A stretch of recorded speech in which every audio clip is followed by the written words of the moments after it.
Yeah, what is going on, everybody? We are back with another episode of From My Experience podcast. How is everyone doing today? I'm going to go ahead and predict the future because I know this is not released immediately, but I'll probably be a few weeks into my fitness journey and just know that it is going well. I'm going to speak it into existence that it is going well, I'm feeling well, and I'm sticking to the plan. And speaking of sticking to the plan, thank you all for sticking with me. Those of you who like, share, subscribe, post, all of those beautiful things. Thank you, thank you, thank you, thank you, and thank you again. Now, we're going to get right to it. We got a special guest today. Ladies and gentlemen, you know, I have all kinds of people on the show from different walks of life all the time. And if memory serves me correct, this is actually my first, this is the first time I've actually had an actual relative on the show. I've had close friends, I've had fraternity brothers. This is the first relative I've ever had on the show. This is awesome. This is what support and love feels like. Anyway, ladies and gentlemen, we have a classically trained statistician, health and wellness coach, and Sound Journey Conductor, Miss Charlene Wilson. Woo! Hey everybody, I'm happy to be here. Thanks for having me on, cousin. Yo, first of all, your titles. Wow. I've been busy. Yeah, listen, yes, you have. So first question for you. Who is Charlene Wilson? I would say multifaceted. I really enjoy getting into a lot of things. I appreciate family. Mm-hmm. One thing, during the pandemic that has been important to me is really the self-exploration. So I actually haven't minded spending time alone because it really gave me time to kind of look at myself. Same I think here. people would describe me as funny. Yes, I agree with that.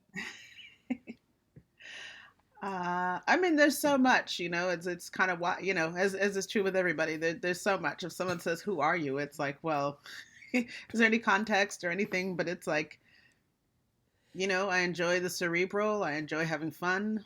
I'm a helper. I think I'll stop there. Those all sound like very positive and wonderful things. And I, just from the short amount of time I've been able to spend with you because of my crazy life, I would say that those things are true.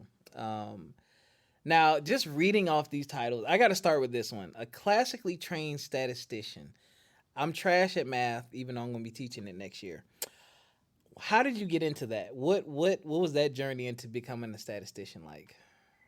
This will sound, I am fully appreciative of being able to have education and things like that. So when I say how I came to it, it in no way diminishes like the work that has to be done or the fact that I was able to do it, but it was quite by accident. Okay. I started a little bit of my studies when I was an undergrad. I studied some managerial statistics because I was in a B school. And I was like, wow, that's really interesting. I really want to pursue that more. But right now, I'm at the end of my undergrad. So, I'll move on, find a job, whatever. And so then I found a job. And this job had an amazing tuition reimbursement program or what have you. And I found a program that was on the red line because I lived in DC at the time. It was on the red line. They paid the place I worked for paid for 100% of the first course and 80% of the second for each semester. So that, you just had to get a C or better. And the GRE and no GREs or, testing were involved. And so I was like, well, I can make this work. Yeah.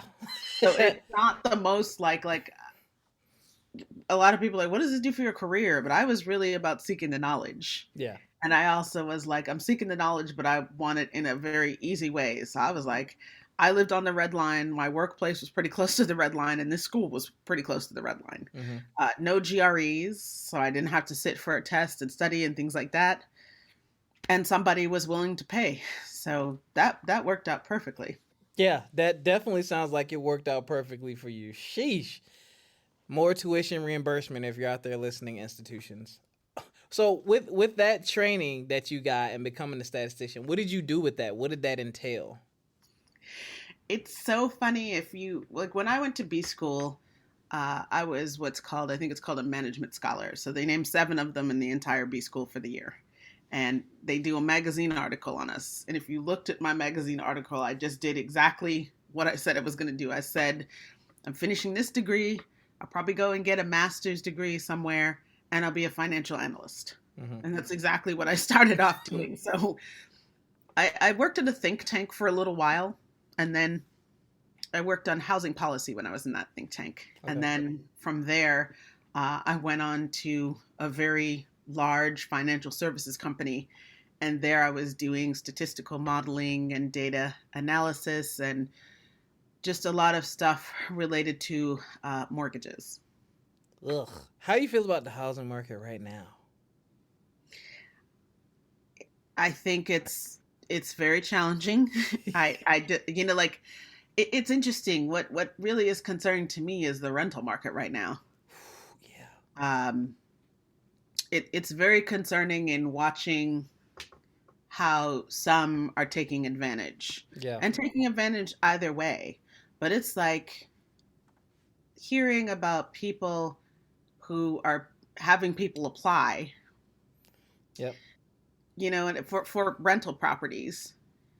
And they don't have any intention of doing that. They're making money on application fees. Like I saw something somewhere where somebody had collected something like $13,000 in application fees. And then when you deduct, say, the $2,000 in rent, so you just made $11,000, and there's nothing governing that.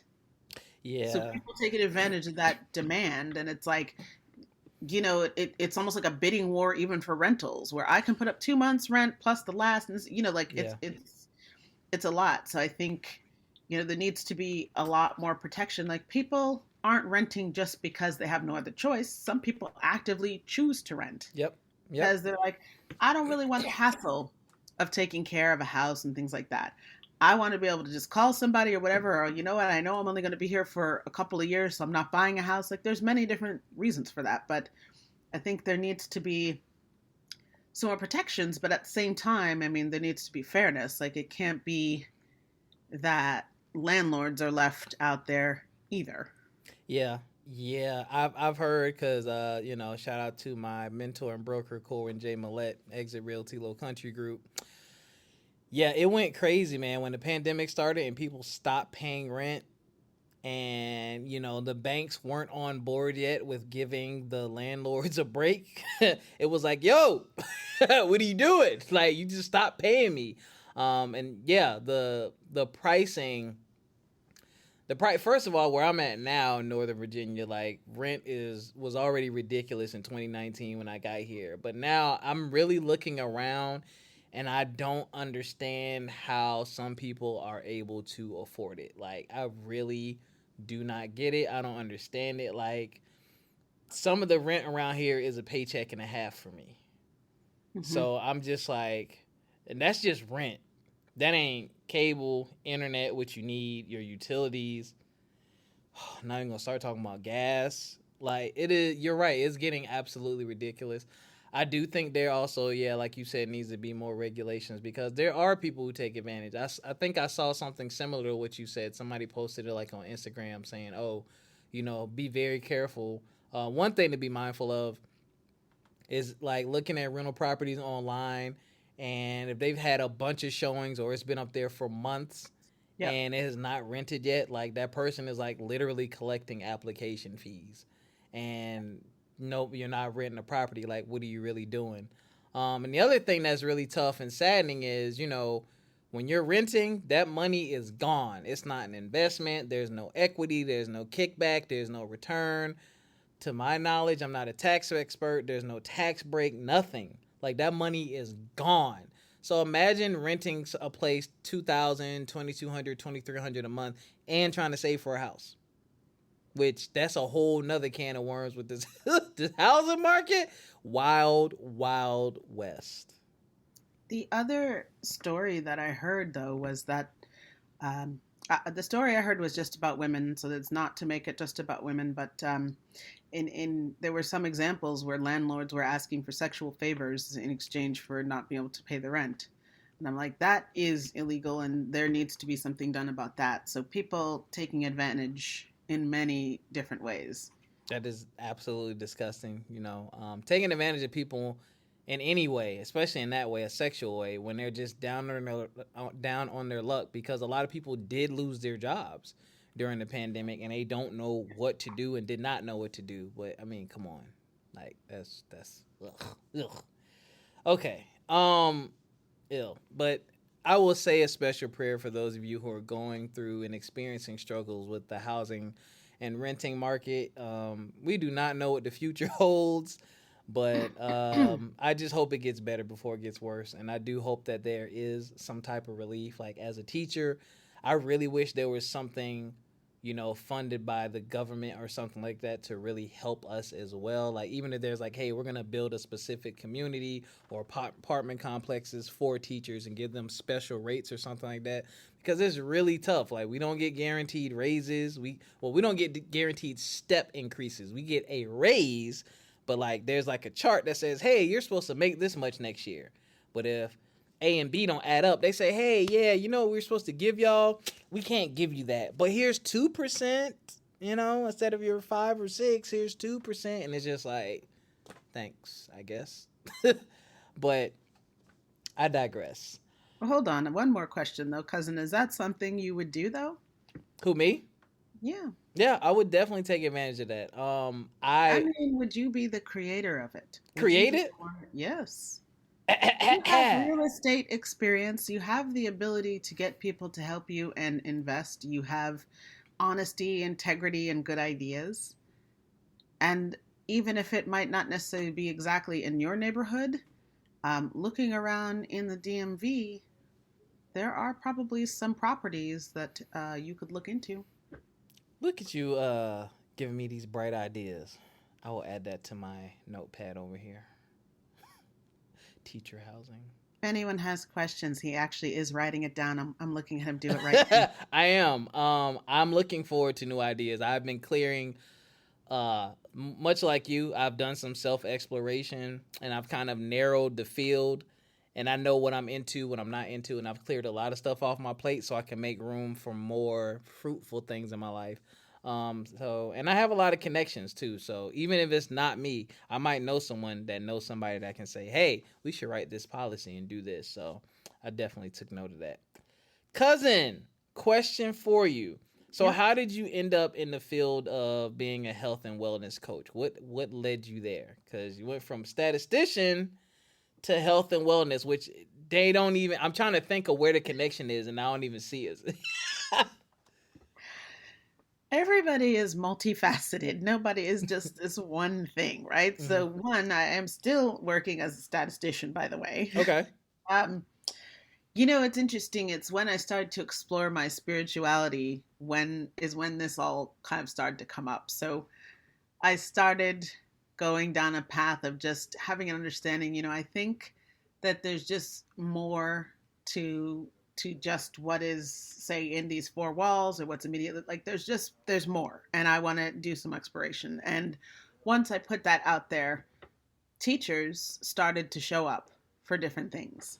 And so I've studied shamanism, I've studied Reiki, I've worked on meditation, and all of these things, the way I would do it and when I would share it, I was like, this is something I can be sharing with others. I am a pretty good teacher. And there's, that sort of helping piece to me as well. And so in putting all of that together and continuing to work on other things, that's when I was like, the thing that would pull this all together is the health and wellness coaching. I probably focus a lot more on the wellness because I feel like that's very encompassing. Mm-hmm. Well, What exactly is wellness? Wellness is mind, body, and spirit working at an optimal level. Okay. It I take the health part out of it. It's there, yes, like health and wellness, but it's like you can have a terminal illness, Mm-hmm. but you can still be well Yes. because you've done work so that your mind, body, and spirit has come to understand what is happening, has come to understand what the approach is going to be. How do I want the remaining part of my life to be? How am I going to be enjoying that? Okay. Makes sense. Makes sense. What you? And so, Oh, sorry. Go ahead. no, no. So I was just going to finish the last question by just saying that when I studied health and wellness coaching, it gave me a framework to work with. So it's one thing to have the skills to be able to talk to people about spirituality and meditation and things like that, things that will help with what's going on in this life. But understanding things like intrinsic motivation, Yeah. understanding like how to ask questions. And in my program, you spend a lot of time breaking your own self down and then building yourself back up again because you have to ask yourself some very hard questions and you actually have to write these things out. You actually have to share them with other people. So you learn to be vulnerable, things like that. But then you learn about the science that's also there. You learn about the different fields like psychology and things like that so that you understand what is the approach. Your doctor can tell you all day you need to lose weight, your blood pressure's high, you're anemic, whatever it is. Yeah. Yeah. But until you understand what the intrinsic motivation is, like why you would want to change it for yourself, Mm-hmm. you're not going to have as high a success rate. And so being able to take that and package it up with these other skills is really what led me to that, to health and wellness coaching.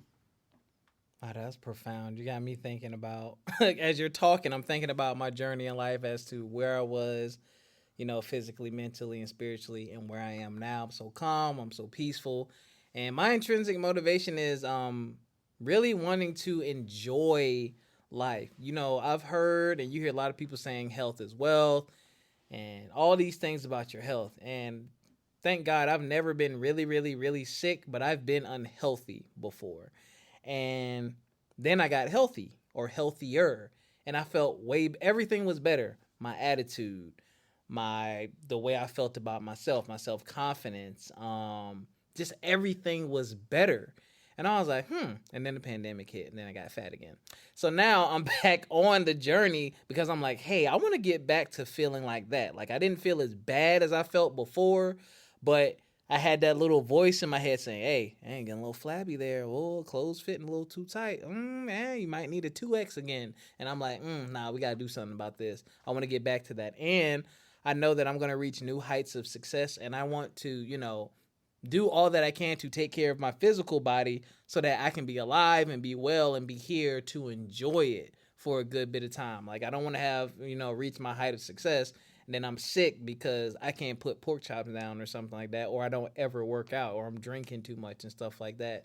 So the other part of that for me, hi honey. Hey, baby.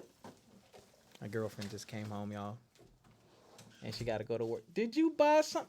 Anyway, um, yeah. So that's my intrinsic Are motivation. you interfering with her wellness plan? I am Which not might interfering with include her wellness retail plan. therapy. Next question. You mentioned something. Did you say chakra and Reiki? Is that what you said? I see you've been doing some research because I didn't say chakras at all, but I think you've been doing some You said research. Reiki though. I did say Reiki, Okay. but I didn't say anything about chakras. But they are important. Wait, what did you say? What's the other word? You said something similar. What'd you say? I said shamanism. Okay, shamanism, chakra, Shaka Khan. They close. No. Oh, cousin. Oh, cousin. That's why I'm asking questions. So what are those things? I've heard people on Clubhouse talk about Reiki and stuff like that, and I ran from the conversation because I was like, y'all scare me. Because they were talking about having like altars and talking to their ancestors, and I was like, okay, let me get out of here. It wasn't for me. But I have an expert in front of me now, so. So before we go there, I would just like to say that when we start talking about things like shamanism, Reiki, it doesn't have to be in conflict if you tend to be more of a religious person. Mm-hmm. Okay. When I talk about these things with people, I do try to sort of layer things on. So um, let me tell you a little bit about those things, and then maybe I'll give you an example of how I would speak so that the room is fairly open for those that are religious and spiritual. Does that work? Yeah, sure. Okay. So if I just talk about Reiki, and I'm really not going to go into a lot of details, because it's been a long time since I've explained this to somebody, because now it's just sort of there. But Reiki is a system of energy healing. Mm-hmm. So can you think back when you were a child and you like, is she walking by? I can see. I can see you, right, cousin? Sorry, my bad. No. You wanted Hi. a smooch? Is that why you came over here? Yeah. All right, hurry up. Come on. Continue. Sorry, cousin. Y'all getting Hold all this on live. Is this gonna? There you Hi. go. I don't even get a hello. Hi. Oh. That's my cousin, Chaz. How Hi. are you? I'm totally like on your side. Retail therapy, whatever. Like, go for it. If that's what helps with your wellness, She awesome. said she's on your side. Totally retail therapy. I whatever appreciate helps. it. I appreciate it.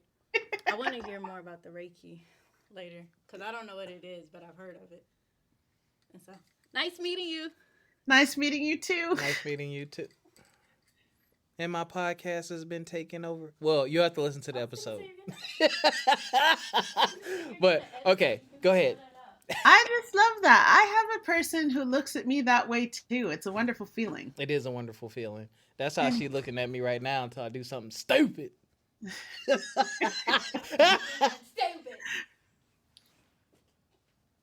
You know what? Your interview's next, babe. My interview. Go ahead, cousin. Sorry. Pardon the interruptions. So Reiki, so think back to a time when you were a kid and you hurt yourself, and the first thing your mom did was to just maybe grab a hold of the part that was hurting. Mm-hmm. It's very instinctual, but I mean, you could see that as a form of using, your mother using energy to just make it hurt less. It's like that, but it's very systematic. There are symbols that go with it, and there are different kind of hand positions, ways that you boost it. But I mean, essentially, it's an energy healing type of modality. Energy healing. Okay. And so, if we think about this, it's like fine to be religious, fine to be spiritual, because it's like, well, one could ask the question. For instance, why was Reiki brought to me if I'm tend to be religious? Mm-hmm. Maybe it's to get you thinking about some other ways that you can enhance your current lifestyle. It isn't necessarily that you're turning your back on whoever it is that you pray to. Okay. The other thing is, I mean, there's lots of reference to people laying hands and things like this, right? Yeah. So just because it's called Reiki, it's like, okay, well, I understand it to be this, but I still get the concept. Does that mean the concept is not valid? Okay. So when I have these conversations, or say we talk about chakras, which are the energy wheels, which if you have those balanced, then it's supposed to be good for you on many levels. Okay. But, when we talk about that, okay, let's say we talk about the root chakra, which is at the very base of your spine. It's like when we talk about this, someone who's religious might think, well, am I going against my religion? And it's like, well, when we think about what a chakra might represent, then, it's for the good of you.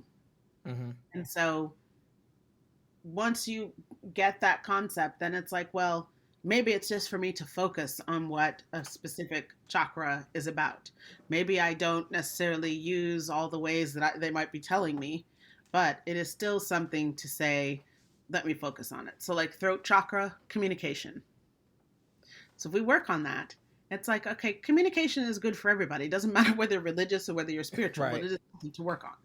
When an energy healer works with you, they might say, there's definitely, just based on what they pick up, you're not communicating very well, or there's some things that you're not communicating that need to be said. And it's like, well, is that ungodly or whoever it is you pray? Not necessarily. I mean, that's a good thing for everybody. So that's kind of how we have that conversation. Got you. So yeah, I could see, I guess some people kind of look at it as, and this is just me assuming, you know, you can't look at everyone who is into these things or do these things professionally and think they're trying to replace God, or they're trying to, quote unquote, lay hands and cure you and, quote unquote, fix you as if they're Jesus or whoever you represent. There are talented people on this planet who are in tune with specific parts of the body, inside, outside, just like a masseuse or your doctor. You go to these people for their expertise to help you in this physical form. And some people do help you when it comes to your energy as well, but that doesn't mean that they're anti-religion. Right. Yes. See, I've been listening. Now, you mentioned another thing. Actually, no, let's talk about being a Sound Journey Conductor. We actually had a off-air conversation a few weeks ago when you were telling me about this, and I have a teacher. I came prepared. I have a teacher who does that in the hallway at the end of the day. I forgot what the name. I don't know the name of everything, but go ahead. So, I think our listeners don't know what just happened. So I just pulled up a large Tibetan singing bowl just to let cousin know, hey, I brought some instruments just in case you wanted to talk about that today. So, if you want me to just talk a little bit about what it is? Absolutely. Okay. So again, I start with a question. 2 questions, I guess. So I think a lot of people have maybe seen these videos where there's like sand on the table or there's water and somebody plays a sound and it starts to like vibrate in a certain way or make a pattern, things like that. And so if it can do that, then why can't it do that with your body, with your cells? Your cells, which, a huge portion of us is made of water. So why couldn't we do that? Oh, good point. The second question I asked, depending on who I'm talking to, is, did you know that you can put out fire with sound? Excuse me? Yes, you can put out fire with sound. I would love to see that. I didn't say I could do it, so don't anybody try to call I'm definitely going here. If you could show up with your instruments, it's like, no. Don't bring fire to my cousin's office. No, I'm definitely going to YouTube it. Someone's done it. Yes. It's interesting. Like the first time I saw it, I was like, okay, yeah, this is very interesting, but I'm like, I'm certain I'm being shown this just so I can like have that as one of the stories I tell people and say, did you know that you could put out fire with sound? And so again, it's this idea of using sound and you can change structure. And so when you play these sounds, it takes things that are out of alignment back into alignment. Things are moving at a specific frequency. And when they're out of frequency, that's when you get into things like discomfort and dis-ease. And so working with these things regularly puts your body, mind, and spirit back in alignment. So is this something that someone... So how does that... Like, so you have clients who come to you for like sessions, or... I do a lot of sessions online, and I've actually been offering these free group sound baths during when I started at the beginning of the pandemic doing that, because I was like, wow, I'm sure that a lot of people could probably use something like this just as a place to connect and then also to relax, because that is also what a sound bath can do. Like, it can put you in a very relaxed state. What is a sound bath? So it's playing a series of instruments and basically bathing people with sound. Mm-hmm. And it's like, many sound baths, could be just laying down or what have you. But I mean, you're free to practitioners set them up how they want to, right? So I enjoy playing when people are walking through a labyrinth, because that's a contemplative type of activity. meditation, guided meditation. I enjoy that. So different ways of structuring. I've seen people do it like in a hammock. So they set up a lot of hammocks and people just lay in the hammock. Somebody did a sound bath in the water. They actually had the bowls like in the water and were like playing them and what have you know. So lots of different ways to kind of create whatever it is you want to create for the sound bath that you're giving. I call it a sound journey because I think, you know, when you come into it versus when you go out of it, it is a little bit of a journey. There is some self-discovery that happens, however minor. I think that, you know, depending on what you're thinking about, depending on how you're feeling, there is something that comes up for most people. Oh, yeah, for sure. Though I have not had experience with what you're talking about, just thinking about my journey through music in general, it brings up so many feelings, so much emotion, so many thoughts. And that's why, you know, I'm very careful with what I listen to and when I listen to it, because I know my mood is going to be affected by it. Yeah. Interesting. Would you like to play a little sample for us? Okay. I'm going to back away just in case it's really loud because I have no idea kind of what you're cranking. I got a little slider over here, so if you're coming in hot, I can cool you off a little bit. Okay, so I'm just going to let this ring out.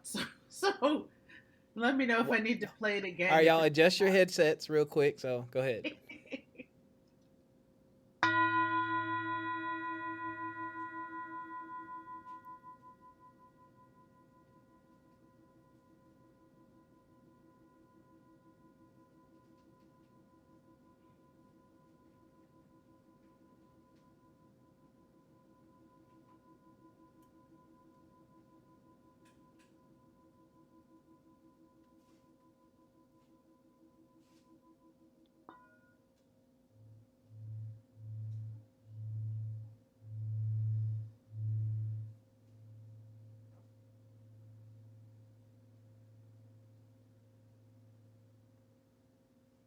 So that's a lower pitch one. I felt that. This one's higher pitched, and this is like the first bowl I ever bought. And it's funny how life kind of comes together because I'm like, this bowl, I've had this bowl for like, gosh, 10 years maybe. And it's not until of the last few years that it's really come into play. So here's a nice crown chakra bowl.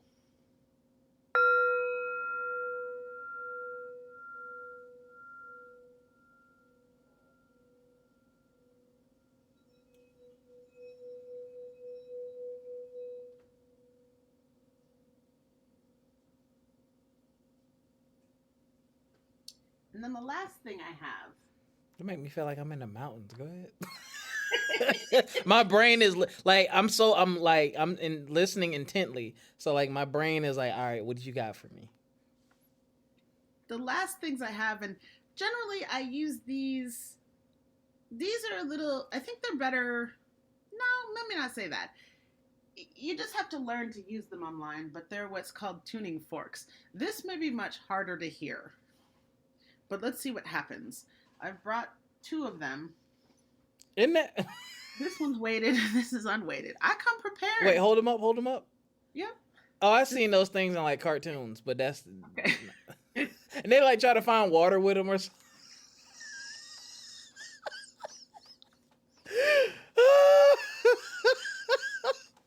Okay, go. Practitioners also choose who they work with as well, by the way. Just letting you know. I want my sound bath session. Okay. It's very subtle. Can't hear it. Let me turn it up a little. I'm turned you up. I'm turning you up too. No, I'm turning my mic. Okay. Let's see. It's very subtle. Still nothing? No, I hear it. Yeah. And so these, and let me see, this one's a little bit deeper, so let's see. Can you hear that? Yeah. Okay. So these are tuning forks. And actually, I don't know, do I need to turn my volume back down now? No, you're good. I got volume control on this side okay. too. Yeah. And so those are tuning forks. And so you have ways of working just sort of with waves and things, but then you could also work, directly on the body, really direct it, like with, say, a tuning fork. I mean, you can also direct it with a singing bowl and things like that, but just there's a lot of different tools. This is one that I was like, okay, it'll be a lot to set up, but I have a couple of gongs. I have some chimes. I find myself attracted to metal. That seems to be what I work well with. So yeah. So, you would go through anywhere between 30 minutes and an hour, depending on what kind of session is being held with you. Mm-hmm. And you would just, you might just be, it might just be a listening session. For me, I often do guided meditations with a focus. So let's say, it doesn't even have to be the beginning of the year, but we want to set intentions for something. Yeah. I work on a guided meditation with you so that, one, you're in a very relaxed state, and then two, you have an opportunity to not just say, this is my intention. So, like, what's something you're working on, cousin? Pass the peas. Pass the peas? Pass the Yes, it is going to be a virtual cookbook where families can unite and share memories and recipes together. Okay. So with a friend. Shout out to Carl Van. That's his baby. I'm just helping. So with this, if we were to come together and I would talk about setting the intention, not only would you sort of put that out there, but then we would walk through a visual where you actually are looking and saying, okay, what does it look like when I reach this? What does it feel like? What does it sound like? Even what does it taste like? This sort of gets us, it's a nice segue if you're going there, cousin, to talk just a little bit about hypnosis. Absolutely, I was going there. When you get yourself in a very relaxed state, well, let me take a step back. So you have the conscious and subconscious mind. Mm-hmm. Okay. Subconscious controls a lot of what you do. Things are on routine. So it's like, go and grab that glass of water. Okay, you don't really have to think about it, right? You just know, grab the glass of water. Okay. But then when you're learning new things, that's where we start working with the conscious mind. And it's like, okay, let me see, what steps am I supposed to take and what have you. And this is why sleep is so important, because at nighttime, those things that are in the conscious that you just learned, that's when it gets kind of downloaded and stored in the subconscious mind. And then from there, you kind of just recall it, just like a computer program. Okay. And so with things like meditation or hypnosis, one of the first things that we do is to get you into a relaxed state, because that relaxed state breaks down the wall between the conscious and the subconscious, thus allowing you to take things from your conscious mind, which is the pass the peas and the idea, to the subconscious mind, where it just is like, okay, what does that really look like? Brain doesn't know the difference between when you're actually doing something versus when you're visualizing it. And that's why visualization is so powerful. And so when we're talking about doing a sound bath for, say, setting intentions, running through that visual so that you know what this feels like. You know what it tastes like. You know who's around you. What kind of comments are people making now that you've achieved this? Like, oh, this is a great idea. I can't believe you guys thought of it. I sent this off to several set of family members and we did this with it and whatever. Like, really making those things into reality is what that does for you. You just broke something down for me. Now it makes sense as to why sometimes when I'm working on something or I have an idea and I think about it all day, and then at night I kind of can't sleep because my brain is processing it. And sometimes I actually wake up and I'll immediately start taking notes. It's like I have to, because I'm like, I don't want to forget this. And I'll be up for like an hour and a half, like literally on my phone taking notes, because my brain is like, hey, what about this? What about this? Do this, do that, do this. Like, it's crazy. It's been a while since it's happened, but I'm also not working on anything extra outside of whatever I have going on already. But what you just explained was very interesting. Now, hypnosis. So the only hypnosis I've ever seen is the ones I don't believe, which is like when they're on TV and they make people bark and do the. She does hypnosis?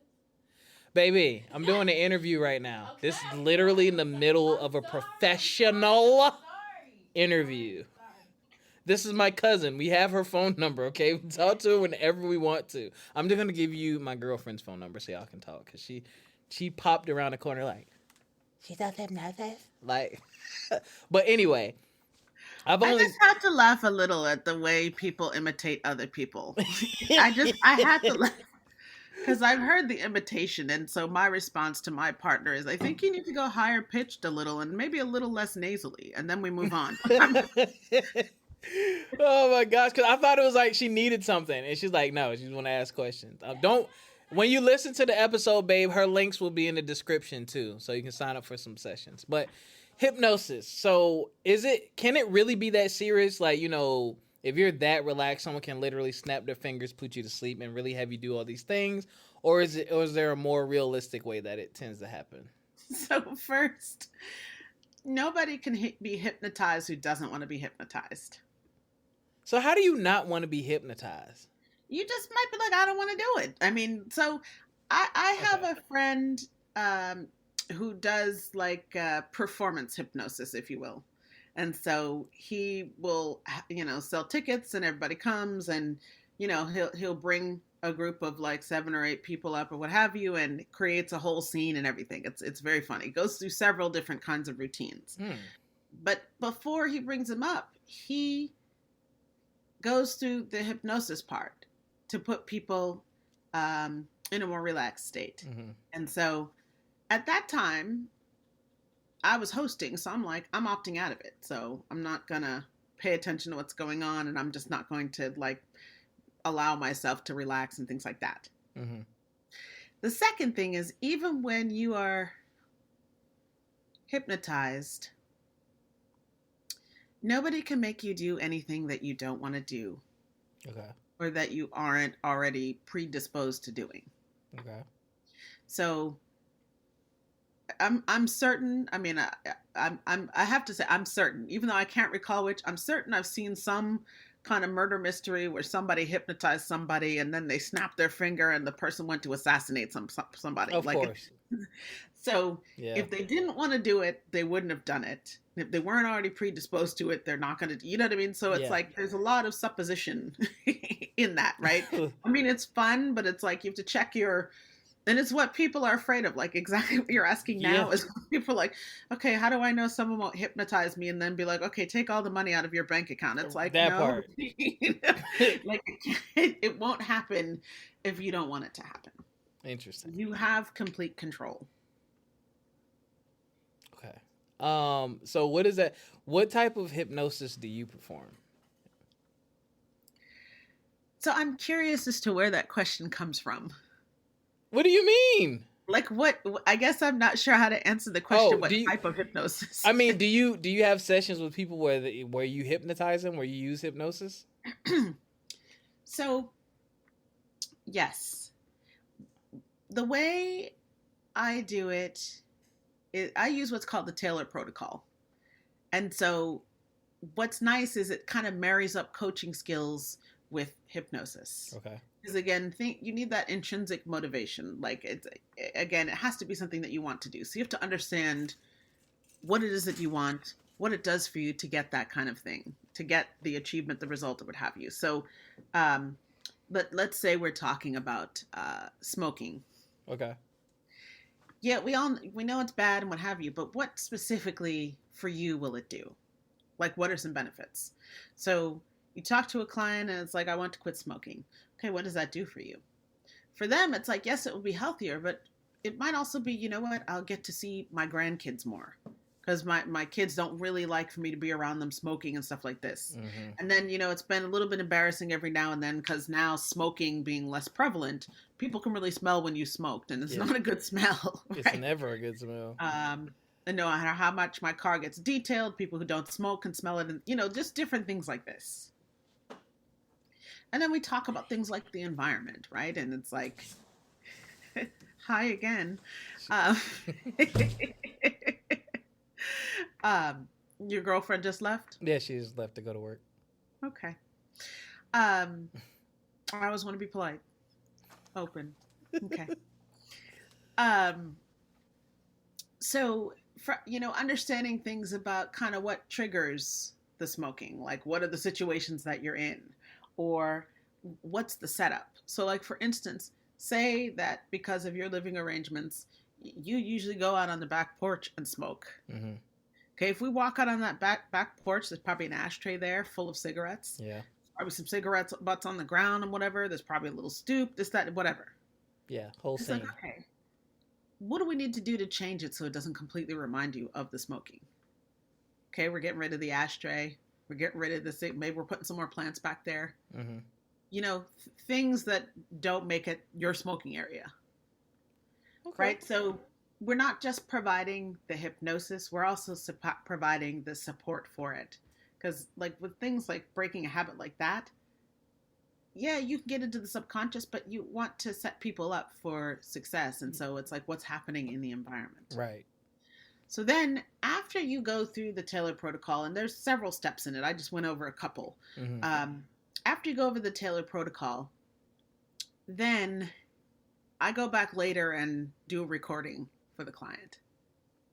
Okay. And in that recording, it talks about the things that we talked about. So what is it that they're wanting, and why do they want it, and just several steps, but just really getting it into their subconscious about what it is they want, what it looks like, and why they want it, those kinds of things. And I send them an MP3. But what I do with my MP3s is I just kind of ask my clients what they prefer now. I sort of find that people sometimes use this new age music. But for me, what I was resonating with, I was like, you know what? I really want to create something more that sounds like sort of a Spike Lee movie where somebody's talking, but there's like jazz music in the background, Mm-hmm. something like this. And so I give my clients the choice and just kind of say, what music do you feel like would work for you? And then once that's done, once they've made a selection, then I just kind of put that in the background. So I have a couple of pieces that I work with and what have you. And then I send it off to them, and then, they listen to it for a little while. And then we meet maybe a couple of weeks later to see how things are going, and then also to see if the recording needs to be changed. Okay. Because, I mean, you go through this, and then it's like, wait, I thought of something else. There's something even deeper that I need to get to. So it's a whole thing. I like the support piece. Like, I think that's where sometimes when it comes to helping someone help themselves is, where's the support?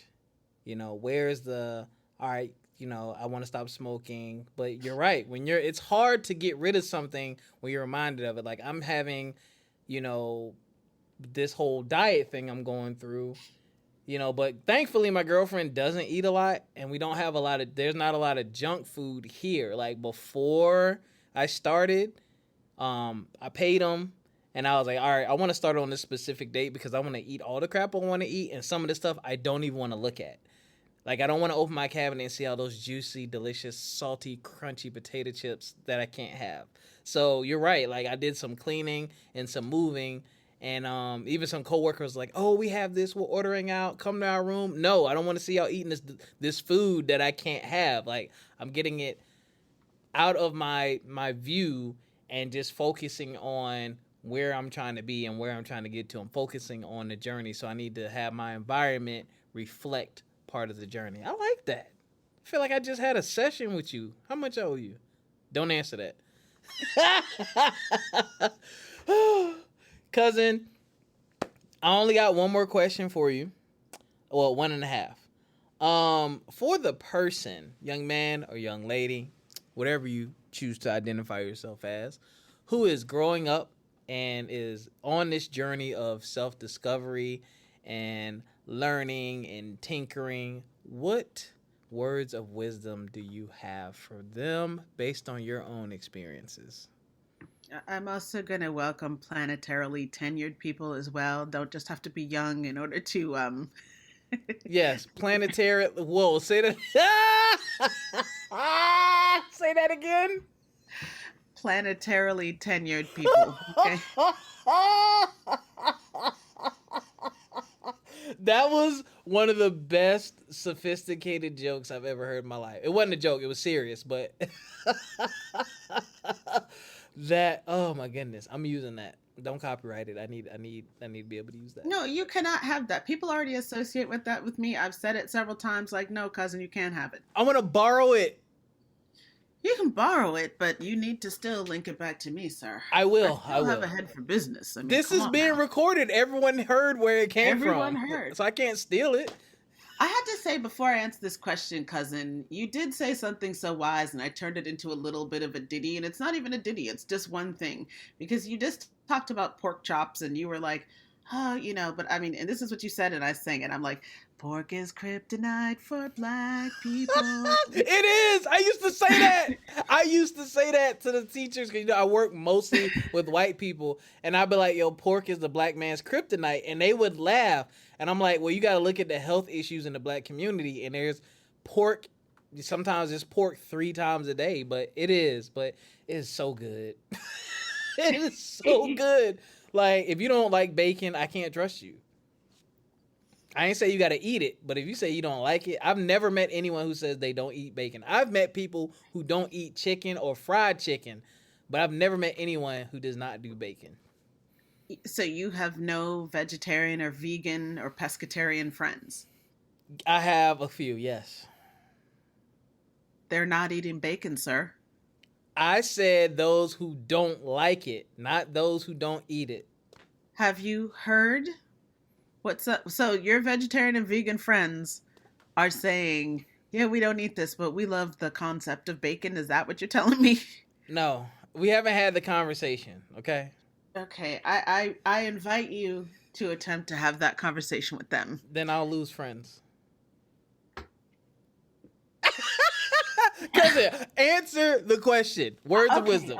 Okay. I just felt the need to throw that in there because I'm like, now I think about it, and that I created that song because I was like, I heard you say this, and I was like, wow, we had a whole, thing on it, But anyway, and because you mentioned pork chops, and I know I've seen you cook, I've seen you put your dishes on display, and I've seen pork chops more than once. Yes. So the question is for all people, regardless of how long they have been on the planet, what I would say in terms of self-exploration, is that what you're saying? Mm-hmm. Okay, so I would say anytime's a good time to start anything. It doesn't have to be with a holiday. It doesn't have to even be a Monday. It can just be like, you know what, it's 3:00 on Wednesday. I'm starting this effective like right now. Mm-hmm. The other thing I would say is progress is progress, even if it's like a tiny step. And even if something doesn't work out the way you think it's going to work out in terms of exploring what works for you, like specifically, like if we talk about, you're trying to change your eating habits and exercise and things like that. Let's say you try some vegetarian dish and you don't like it. What you've just learned is, okay, that's not going to be the thing that works for me. But, try something else. Right. So it doesn't have to be like a failure. It's like, yeah, I need to exercise more, but I don't really like running. I like biking. So let me do that. So also take small steps. Don't try to change everything at once. Just work with just a few things at a time. Just a couple of things. Like, let me get a couple of extra glasses of water in today. That's my goal. Mm-hmm. And let me keep that up. Let me follow my watch, or, I think a lot of people have like Fitbit, Apple Watches in terms of exercise. Sure. And that's another thing we can talk about another day, but exercise versus movement, like movement is what's important. It doesn't always have to be exercise, but maybe I'll follow my watch and just, for this week, try and start getting up whenever it says to stand and walking maybe upstairs and down the stairs and come back. Yes. So doing little things like that are important, and really to just take it easy on yourself. Like, don't beat yourself up. Nobody was born into a certain thing, and nobody was born knowing anything. And if you've had years and years of doing something one way, you're not going to change it in one day. No. Right? Not. It's going to take you a little bit of time to change the direction that you're moving in. And that's because you had one learned thing and now you're learning something else. So take pride and comfort in knowing I'm learning something else. And so this is back to the subconscious. You're reprogramming what's in your subconscious mind. And so you think about, well, how long would it take for me to reprogram a routine in a computer? I can't just do that just like with the snap of a finger. I have to work at it. So same thing. So I think those are the main things. The don't beat yourself up part is just so important, because I think, when we get to talking about that inner critic that's there, that voice that's saying, no, you can't do it, or you're not going to succeed, or here's why you shouldn't make this change. Once people start coming up against that, unless they have effective ways of dealing with it, that becomes a challenge. So start by just really being in gratitude with the things you are achieving and the place you want to go. You have just unequivocally proven that we are related. I definitely preach some of those same things on the podcast. And one of the things I post every now and again on Facebook and on social media is every day is an opportunity to take a step forward. A step, y'all. A step. Think about how many steps you take in a day. Every day is an opportunity for you to look at something. And I mean, it could be as simple as an article, a YouTube video, a conversation, going into a store that you've never been in before. The smallest thing. That's an opportunity for you to take a step forward. So that is some very golden advice. And cousin, tell them where they can find you if they want to book sessions online or if they want to get to know more information. This will also be put in the description. Sure. I'm at evergreenwellnessjourneys.com.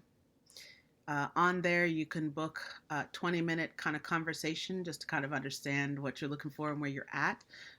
Also, if you know that you're ready, you can go to my Work With Me page, and on there you can see the different packages that I offer. Ladies and gentlemen, there you have it. Cousin, thank you for joining me. This has been a great conversation. No problem. This has been a great conversation. I'm going to go on your website and look at some things. My girlfriend is there. I wish y'all could see this. I don't record video. This is one of the reasons why I need to start recording video. But my girlfriend's probably going to go in there and book a session because she looks super interested. But thank you all for listening. Thank you all for tuning in. Make sure you check out my cousin's website, evergreenwellnessjourney.com. Link in the description. You already know you can support us by clicking on our Linktree link and shopping with our affiliates. You can email us if you want to donate directly to the show, admin@fmepodcast.com or rob@fmepodcast.com. And until next time, ladies and gentlemen, take care of yourselves physically, mentally, and financially. And we'll catch y'all next time. Peace.